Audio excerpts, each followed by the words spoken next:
एक चोर था जिसका नाम था कालू। कालू चोरी करके अपना जीवन बिताता था। एक दिन उसने अपने गुरुजी से पूछा, गुरुजी मेरा विवाह कब होगा? गुरुजी ने ध्यान लगाया और बोले, बेटा कालू तेरे भाग्य में विवाह तो लिखा है, लेकिन जिस रात तेरा विवाह होगा उसी के अगले दिन सुबह तुझे फांसी हो जाएगी। कालू चौंक गया। गुरुजी जब मुझे फांसी होनी है तो कौन मुझसे विवाह करेगा? गुरुजी बोले, ऐसा ही तेरे भाग्य में लिखा है बेटा। यह सुनकर कालू डर गया। उसने निश्चय किया कि अब वह कभी चोरी नहीं करेगा, क्योंकि उसे लगा, अगर मैं चोरी नहीं करूंगा तो फांसी कैसे होगी। वह सीधा सादा जीवन जीने लगा। लेकिन भाग्य से कौन बच पाया है। एक दिन राजा की सवारी निकली।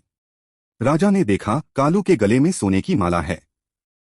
राजा को याद आया, ऐसी माला तो कभी मेरे महल से चोरी हुई थी। राजा ने कालू को बुलवाया और पूछा, यह माला कहां से आई? कालू ने बहुत बहाने बनाए, लेकिन आखिर में मान गया। हाँ महाराज, यह माला मैंने ही चुराई थी। राजा ने क्रोध में कहा, कल सुबह तुझे फांसी दी जाएगी। कालू को बेड़ियों में बांध दिया गया। रात में जब सिपाही उससे बोले, तेरी कोई आखिरी इच्छा है? तो कालू बोला, बस इतना करो कि मुझे जेल के अंदर नहीं, बाहर खुले आसमान के नीचे बैठने दो। सिपाही मान गए। रात को कालू एक पेड़ के नीचे बैठा था। उसी समय वहां से एक गरीब माँ और उसकी बेटी गुजरी। सिपाही ने पूछा, कौन हो तुम? माँ बोली, हम इस नगर में नई आई हैं, बहुत गरीब हैं, कोई काम मिल जाए तो पेट पल जाए। कालू ने पानी मांगा, माँ ने पानी दिया। फिर कालू ने पूछा, यह तुम्हारी बेटी है? हाँ, माँ बोली। कालू बोला, मैं चोर हूं, कल सुबह मुझे फांसी होगी, लेकिन मैं तुम्हारी गरीबी मिटा सकता हूं। माँ बोली, कैसे? कालू ने कहा, मैंने कुछ धन जमीन में गाड़ रखा है। अगर तुम अपनी बेटी का विवाह मुझसे कर दो तो मैं वह जगह बता दूं, तुम अमीर हो जाओगी। माँ बोली, तू तो कल मर जाएगा, फिर शादी से तुझे क्या मिलेगा? कालू की आंखों में आंसू आ गए। वह बोला, मैंने जीवन में बहुत पाप किए हैं। अगर मैं मर जाऊं और मेरी कोई संतान हो तो वह मेरे लिए पिंडदान करेगी। यही मेरे उद्धार की आखिरी आशा है। गरीब माँ ने बेटी से पूछा, बेटी क्या कहती हो? बेटी बोली, माँ जैसा तू ठीक समझे।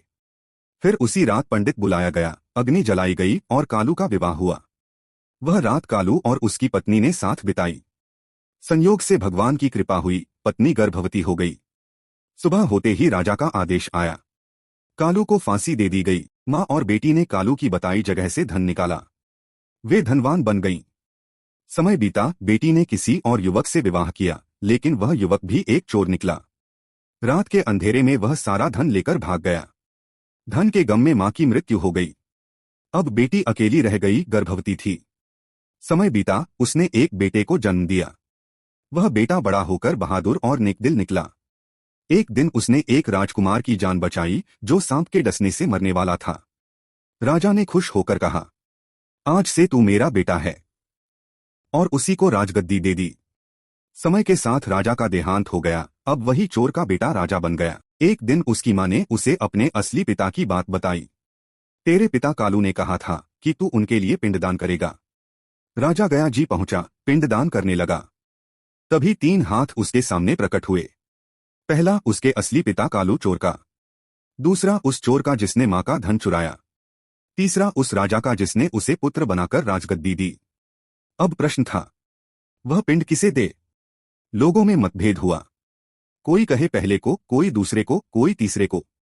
परंतु सही उत्तर था पहला हाथ, क्योंकि वही उसका असली पिता था जिसने यह संकल्प लिया था कि मेरा पुत्र मेरे लिए पिंडदान करेगा। बाकी 2 तो धर्म और कर्म से जुड़े पात्र थे, परंतु जन्मदाता ही पिंड का अधिकारी होता है। इस कथा से यह सीख मिलती है कि मनुष्य का भाग्य और कर्म दोनों ही उसके जीवन को गढ़ते हैं। कोई राजा से रंक बन जाए या रंक से राजा, यह सब उसी की कर्मरेखा तय करती है। इसलिए जीवन में जो मिले उसे भगवान की कृपा मानकर प्रसन्न रहना चाहिए। कर्म करते रहो, परिणाम की चिंता मत करो, क्योंकि जो लिखा है वह होकर रहेगा।